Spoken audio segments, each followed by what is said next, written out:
D'une main tremblante, il tient le bout de parchemin déchiré et à demi effacé, qui l'a conduit si loin de tout. De l'autre, il écarte les dernières lianes et chasse un insecte démesuré, à l'allure malsaine, gardien titineux de cette jungle oubliée. Puis c'est l'épiphanie, de l'autre côté du rideau de verdure. Un rayon de soleil frappe les grands temples de pierre sculptés de formes longilignes. Mais, ô divine surprise, ces formes ne sont pas des sculptures, elles bougent, se meuvent, vivent. La ville est encore habitée, et hommes et femmes vêtus de toges bariolées se tournent vers l'explorateur dont la chemise en haillons est maculée par les sueurs et poussières du voyage, ainsi que par la sauce du sandwich qu'il s'est enfilé à la hâte dans un bordel de Sulawesi ou de Makassar. Interloqué, il ôte son feutre mou défraîchi pour saluer les habitants de ce lieu reculé. Eh bien,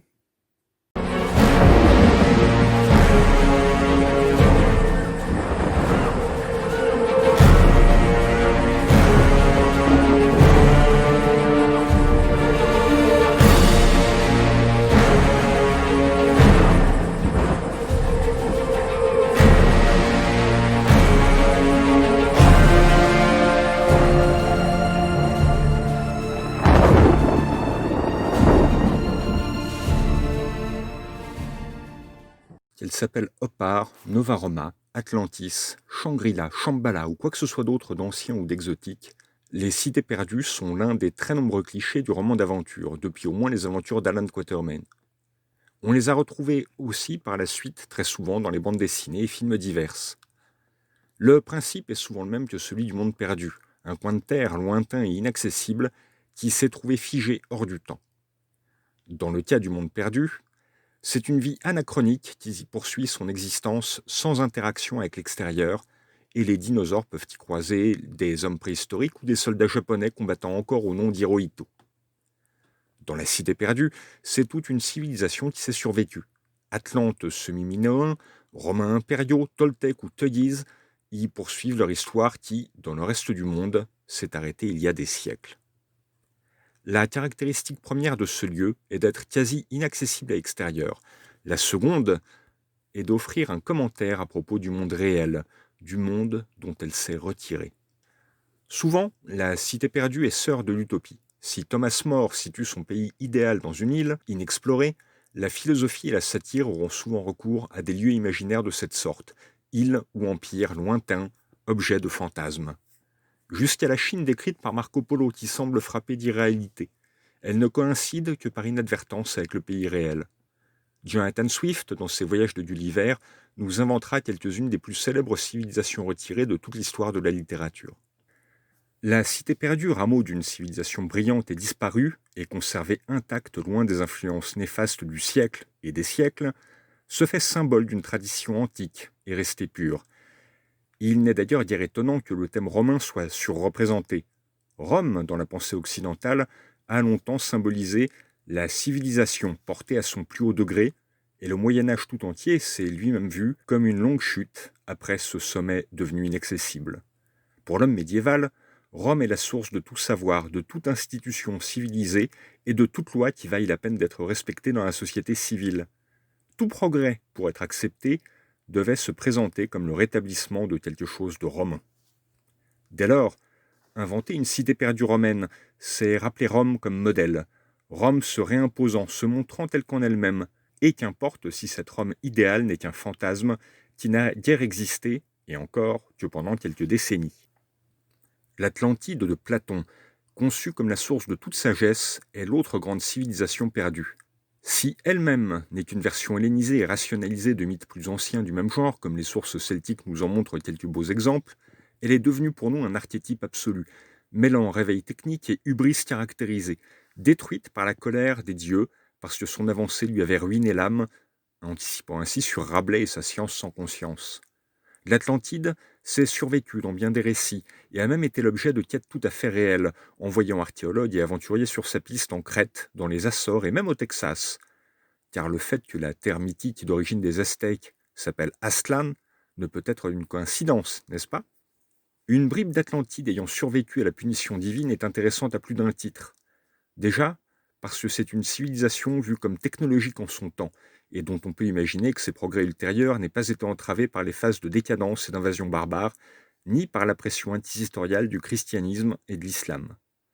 D'autre part, parce que si cette punition divine était justifiée en une époque où on se massacrait à tour de bras avec la bénédiction de Zeus et même d'Aphrodite, déesse de l'amour, alors les Atlantes se doivent d'être des monstres.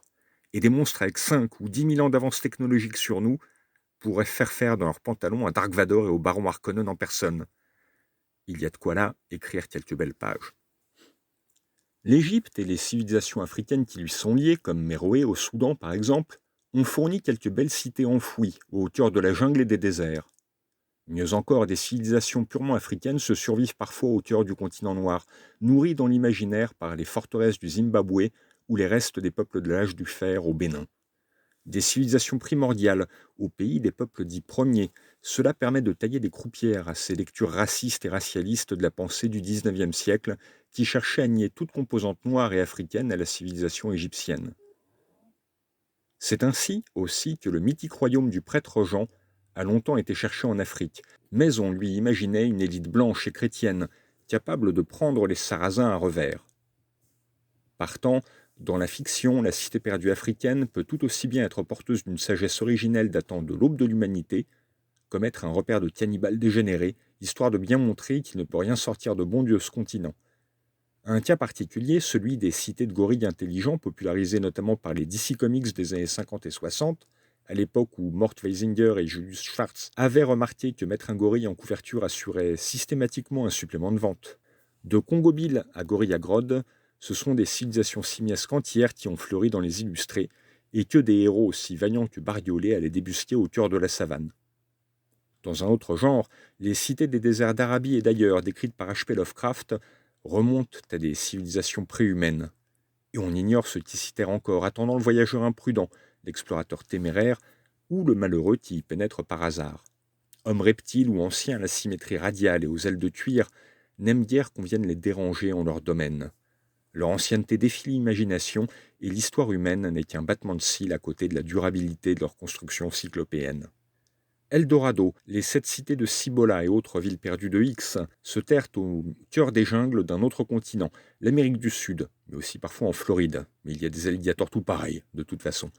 Elles sont nées de 2 légendes symboliquement liées, celle de Homme Doré se revêtant du sang du soleil pour renaître d'un puits miraculeux, et celle de la fontaine de Jouvence, à la poursuite de laquelle le conquistador Ponce de León consuma sa vie. Dans Tintin et le Temple du Soleil, Hergé ajoute un élément intéressant. Sa cité perdue des Incas est cachée, mais pas coupée du monde.